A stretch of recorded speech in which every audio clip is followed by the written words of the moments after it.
দর্শক, আপনার বাড়ির সামনের রাস্তা চলাচলের জন্য প্রতিবেশী বন্ধ করে দিয়েছেন। রাস্তাটি আপনার নয়, সরকার বা ব্যক্তি মালিকানার।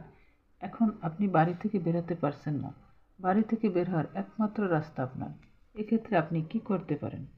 আপনি ফৌজদারি কার্যবিধির 133 ও 145 ধারায় পদক্ষেপ নিতে পারেন। দর্শক, এক্ষেত্রে আপনি একজন আইনজীবীর মাধ্যমে বিজ্ঞ নির্বাহী আদালতে উপস্থিত হয়ে 133 ধারায় একটি পিটিশন মামলা দায়ের করতে পারেন। এক্ষেত্রে আপনার বক্তব্য সুস্পষ্ট হতে হবে যে আমার বাড়ি থেকে বের হওয়ার আর কোনো রাস্তা নেই, এটিই একমাত্র রাস্তা। দর্শক, আপনার অভিযোগের ভিত্তিতে নির্বাহী ম্যাজিস্ট্রেট আপনি যে এলাকায় বসবাস করেন সেখানকার এসিডেন্ট অথবা ওসির মাধ্যমে সরেজমিনের তদন্তের নির্দেশ দেবেন। দর্শক, সংশ্লিষ্ট এসিডেন্ট কিংবা ওসি যে তদন্ত প্রতিবেদন দিবেন, সেই প্রতিবেদনে যদি স্পষ্ট হয় যে বাড়ি থেকে বের হওয়ার আপনার আর কোনো বিকল্প রাস্তা নেই, তাহলে বিজ্ঞ আদালত রায় আপনার পক্ষে দেবেন।